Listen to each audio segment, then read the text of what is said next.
Welcome back to the MetaMinds podcast, where we help you master your mindset. My name is Eamon, and I run a video production business. And my name is Dan, and I'm a fully qualified counsellor. So in today's episode, we just spoke with Josh from Blokepedia, and basically he runs an online learning platform, and he has some events in a couple of different states in Australia, helping men with their mental health. Yeah. And we learned his story about how it evolved into what it is. Some insights into men's mental health. What else, Dan? And basically the whole concept is having conversations that matter. So it doesn't just have to necessarily be about mental health. It can be fatherhood, or it could be, work-life balance, or whatever it may be. But they're very open to men having conversations that matter.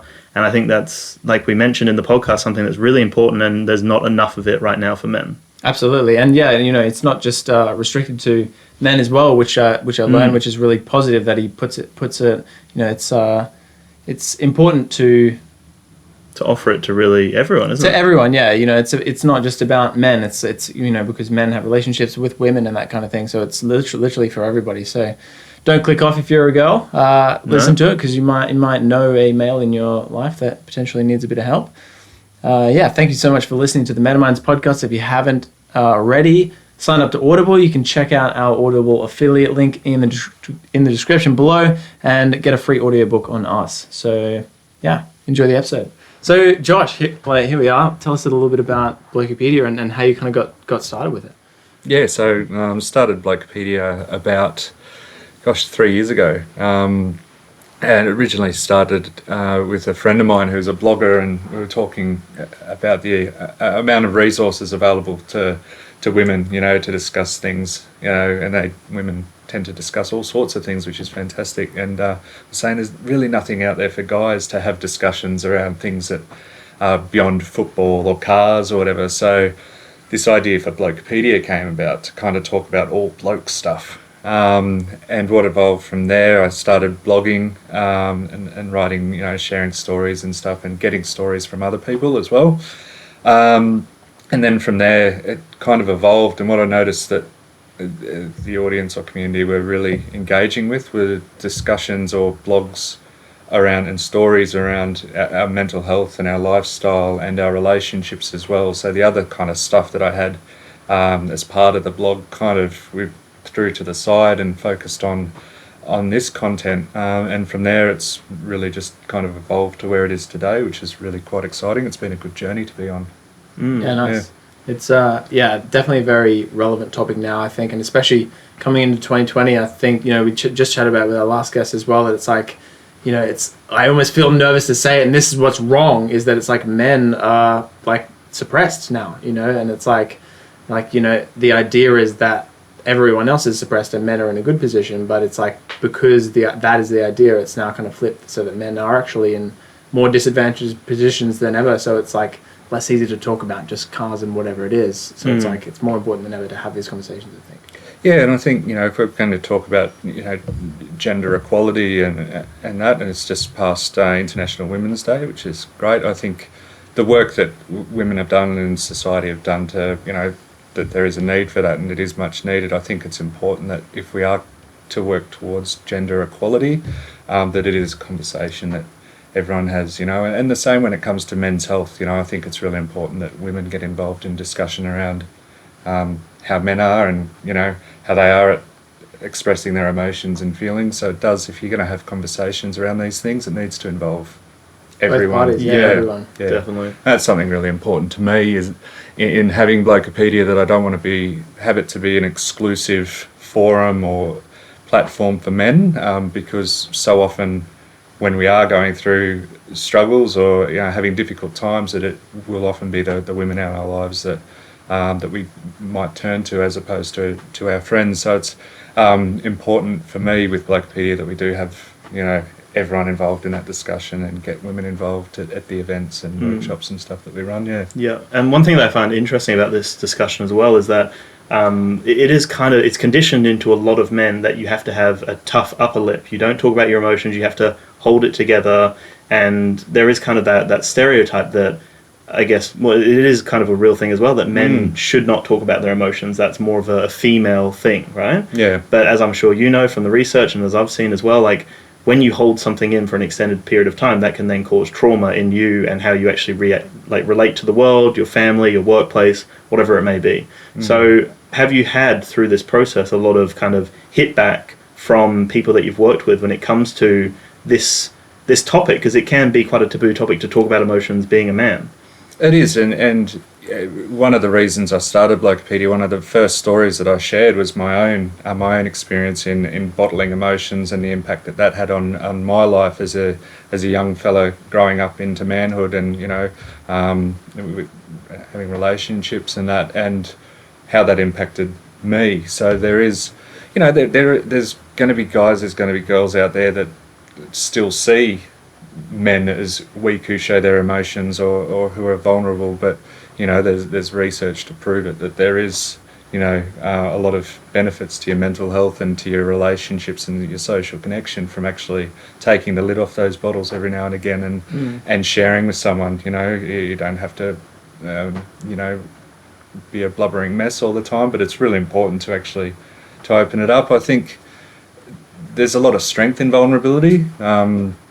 It's the first time you do it, it's going to be really hard, but I think if you're given permission, or if you create a space where men feel comfortable to have a discussion and to talk about how they're feeling, that's going to have knock-on effects for everyone, really. Definitely, yeah. And also the thing that's interesting about that, I guess, is for you, like you mentioned before, that you have kind of workshops where you will go and I'm guessing talk with men about their position and where they are and maybe what they want to work through, and regardless of gender, like we all have emotional needs. Yeah. So is it quite common for you to have people come in where it's their first time expressing a lot of these emotions?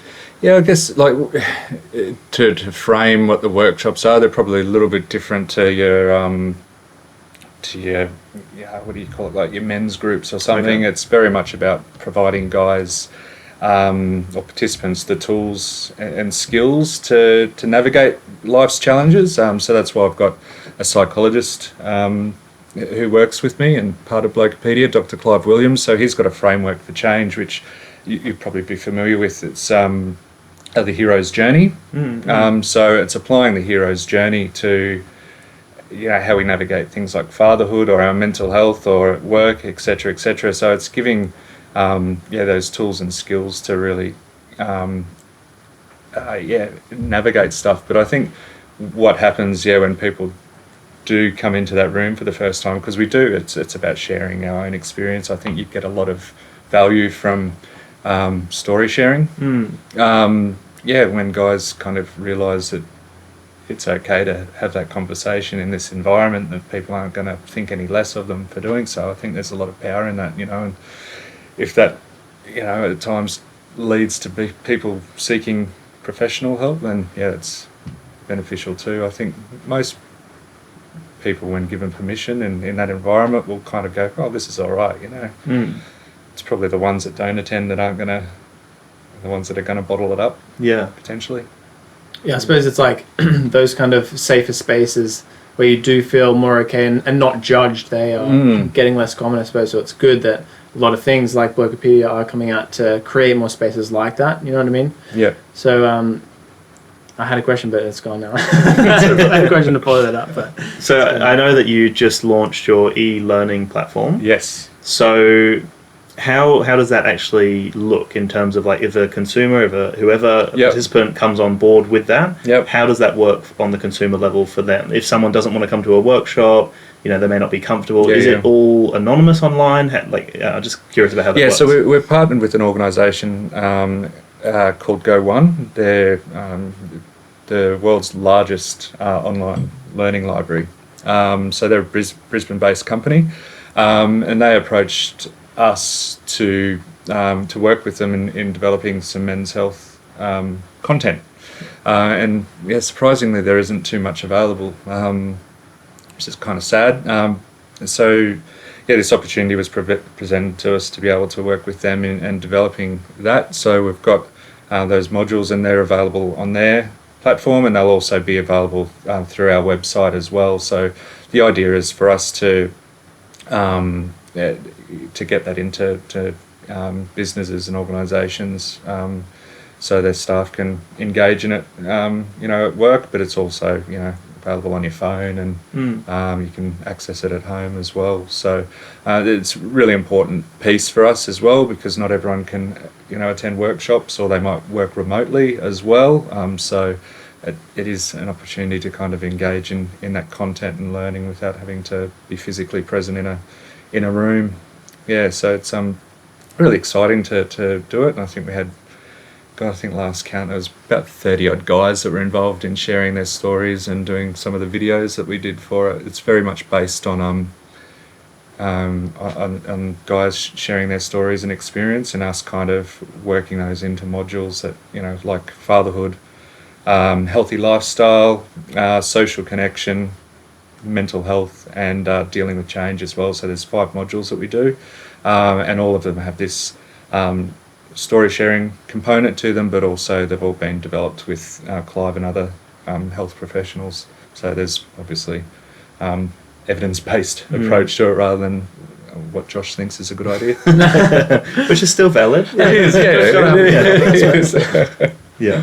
Well, that's really exciting, I suppose. Like, I'm hearing actually the content that's in it. It's like, I'd be inclined to check that out. So have you, like, in your journey through Blokepedia, have you seen any, drastic changes, or any stories that have, like, really touched you, that you've seen someone kind of, transition?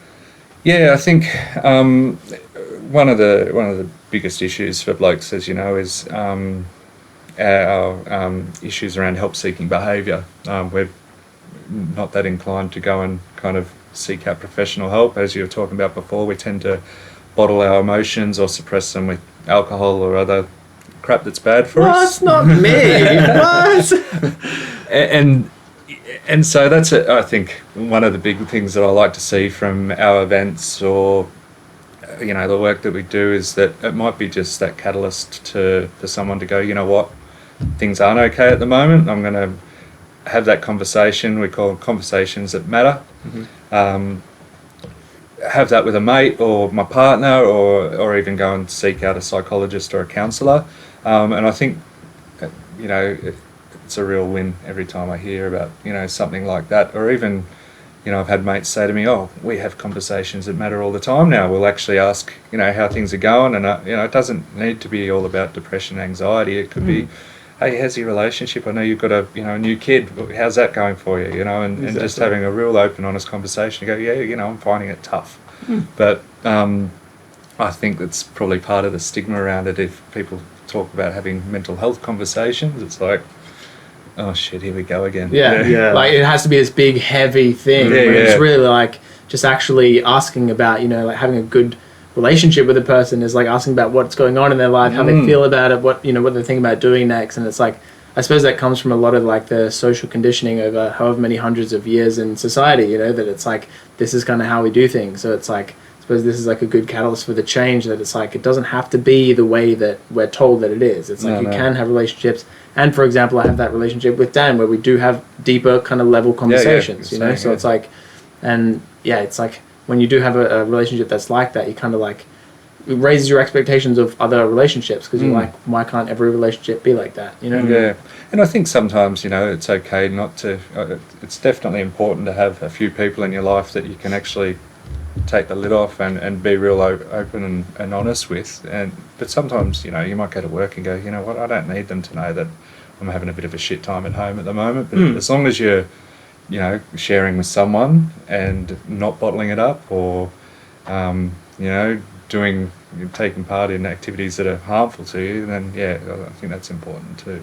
As you said, you don't have to be a blubbering mess all the time, rock up to work crying and that kind of thing. But it's like, I suppose that's the main thing, is as long as you have one or a couple of fundamental relationships where you can have those conversations. It's like, because when it's inside of you, like, it can manifest into so many different things. And as we know, like, male suicide rate is just through the roof. Like, I don't even know what the stat is, and I think in Australia specifically, it's really quite high, saddeningly high. And it's like, that could be just from like thoughts that have bottled up and they couldn't take it anymore. But really, if they just had a chat with someone that wasn't judgmental, like, could have all been prevented, and they could have gone on to do amazing things. So it's like, it all starts with just like having a little chat kind of thing. It doesn't have to be to every person, which is good. That's it. Yeah, I think the conversations are certainly a part of it. And if you're talking about looking after your your emotional health and well-being, that you've got to make sure that you're looking after not only having those conversations, but also looking after your diet and exercise and your sleep as well, which is probably sometimes a part of that mental health discussion that gets overlooked. So a lot of the time it's you need to talk. It's like, well, sometimes you might need to be looking after your sleep and diet as well. Yeah. Because I guess as a culture as well, especially in westernized cultures, we are overworked as well. Like it is very common to kind of see people who are also taking their work home with them. And I guess a good conversation that probably isn't had is like actually putting down your phone and actually resting, like engaging in true rest, whether that is taking a hobby, enjoying the gym or friendships or whatever that may be. And I guess sometimes that can be a hard conversation because some men can hold that status of, well, I work my ass off, I work so hard, and that's a status thing almost. It's fun. We were actually talking about that earlier today. Is this kind of value or importance that we put on work, especially blokes? I think that it is. That's that a massive part of status and identity. That what if you were to remove that?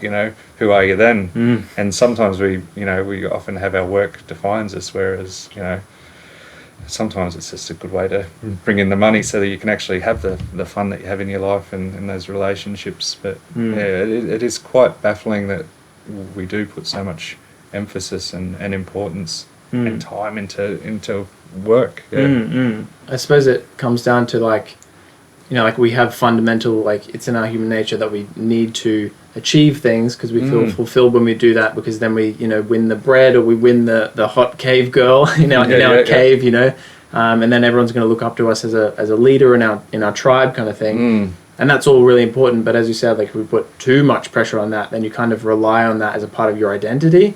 So when it is taken away and you do just get to chill out and play some pool with friends or something, you're like, oh, but I'm not who I am anymore because I'm not identified with the thing that defines me, which is overworking myself kind of thing. So it's comes from a good place, I suppose is what I'm saying, but it's like... Yeah, it can be quite harmful at the times as well. I know, in some of the friendships that I've had, and a lot of guys who this might resonate with you guys as well, when someone's going through a tough time and how are things going? Oh, it's fine, I'm just working through it, or they get themselves so busy with work that they're kind of, rather than doing alcohol or suppressing their emotions, they're actually hiding behind the work that they do, and getting busy, but all the while just getting more and more unhealthy and not actually addressing the problem. No, that's exactly. right. And that's such a common response when you ask, "Oh, how have you been?" Busy. And it's just the general response, busy. But if you really take that back and go, but what are you actually doing outside of the work or outside of what you're doing? Like, are you happy in your routine? I guess, and really learning about like you said, asking how is your relationship going? Because I know that is also quite an uncommon conversation sometimes I've had with friends where we don't talk about that, and I'll be the one that will want to kind of bring up, well, how's your holiday with your partner, or how's your work-life balance going, like you mentioned before. Like, that is a very important thing to recognize, that our life isn't defined by our work, and it's actually a culmination of so many different aspects, and we aren't just exactly that. We're not defined by our work. That is not who we are. And I guess a lot of men probably don't have that conversation with themselves, like, but who actually am I? Like, besides the work and besides my, my beers and going to the gym or whatever it is, like, who are you? Like, what do you enjoy?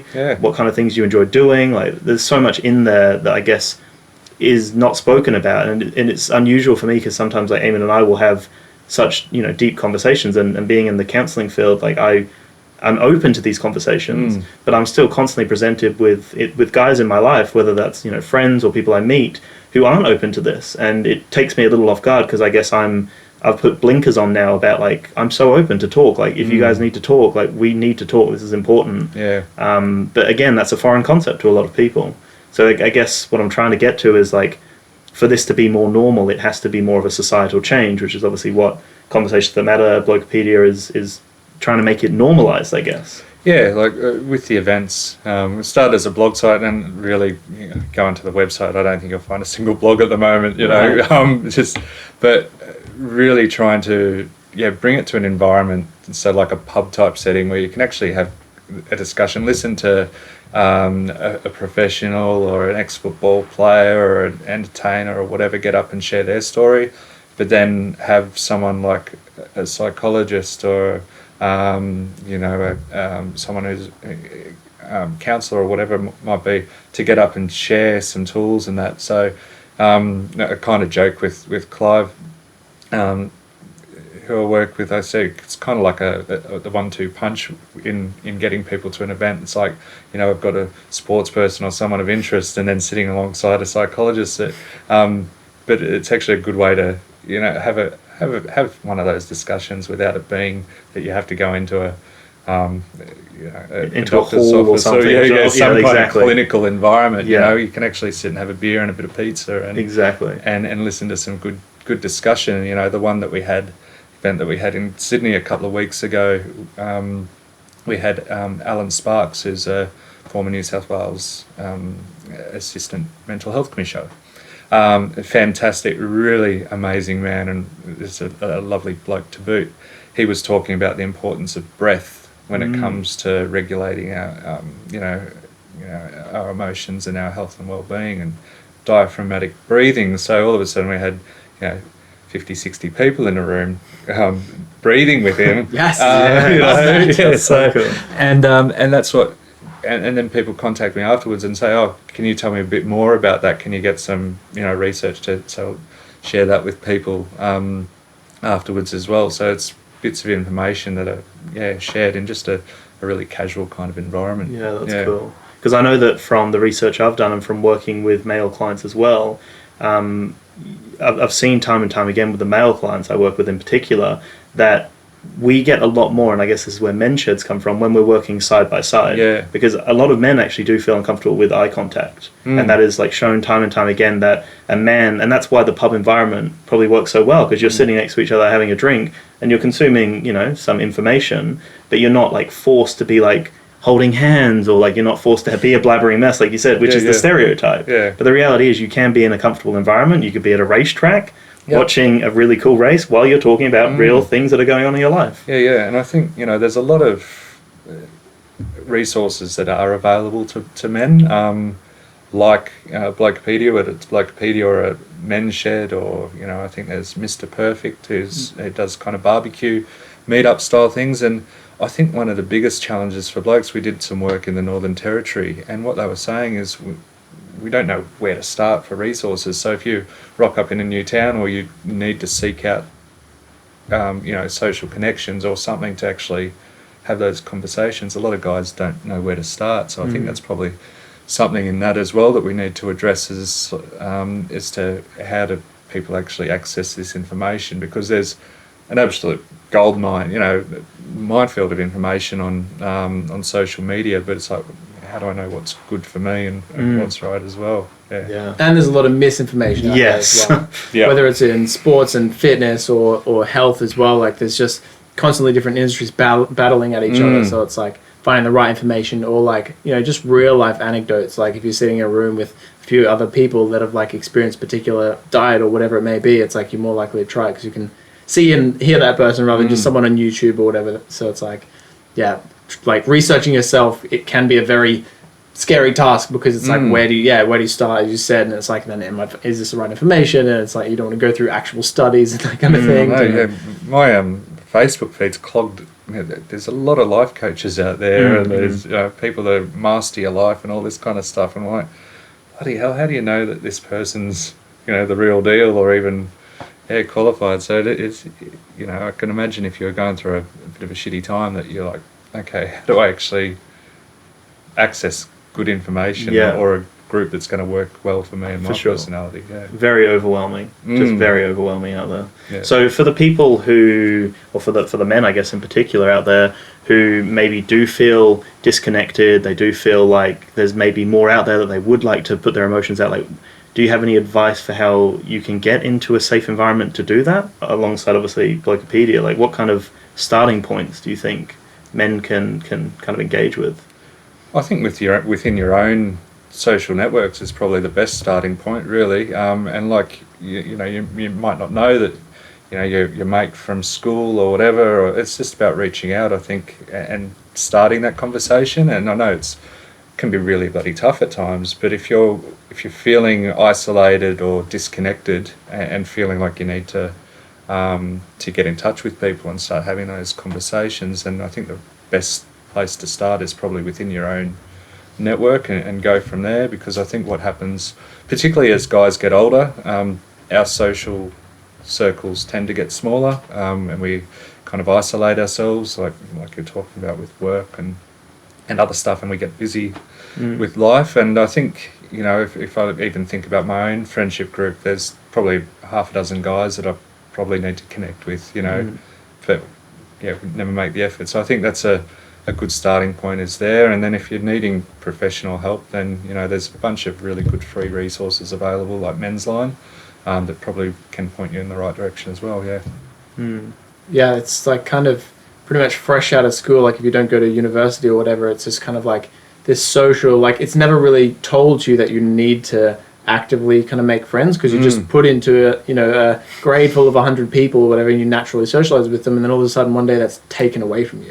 And you don't really know what to do, because you don't really know how to socialize with that kind of thing. So until you put into another environment that kind of, you know, allows you to connect with people that are like-minded, it's like very hard to actually make friends in this modern day, especially with phones and all that kind of thing. So it's like, that's an interesting point, I reckon. Yeah, I think I even think about my own life. You know, you kind of go through school. You're really well connected. You probably think you've got all the mates in the world, and you're going to be mates forever. And then as you get older, you know, one goes off with a girl or one goes travelling. I remember at one point just sitting there and feeling really lonely, going, God, where have all my mates have kind of left me? You know, how did it happen? Like, I had a similar thought. Yeah, and it was probably my mid-20s that I just remember feeling really bloody lonely. You know, I don't think I had a girlfriend at the time, but yeah, it was really. And it's funny now, 37, and in the last few years, these mates of mine from school, I'm starting to reconnect with. You know, and guys that have always been kind of in and out. You know, but now we're having, you know, we're getting married and kids and stuff, that all of a sudden we've kind of realised the importance of those relationships. So hopefully a lot of guys are like that, but I know some aren't, you know, that they'll go home and to their partner at the end of the day and just live a bit of a lonely existence, which is quite sad. Yeah, it is. Well, I suppose that's good that you're doing things to kind of help recreate that and bring that back together. Yeah, thank you. So, I suppose in wrapping it up, where can people find you? Yeah, so they can find all the information about our events and workshops on www.blokepedia.com, and we're on Facebook and LinkedIn and Instagram, whatever other socials. Yeah, all the socials. All there. yeah. So good stuff. You. So there's obviously a solid like online community that people can get connected with if you're not in their local city. No, for us, as I might have said before, we're not really a men's group as such, but we do host regular events, mainly Brisbane, Gold Coast as well, Sydney and Canberra as well. So have events probably quarterly in those locations. But look, if people are wanting to find out information about where to connect, if they're feeling isolated, then I'm happy to, obviously through our website, to point them in the right direction to some really good support groups. Yeah. Awesome. Yeah, Thanks, you very much. Thanks for coming on. Thank you. Cheers.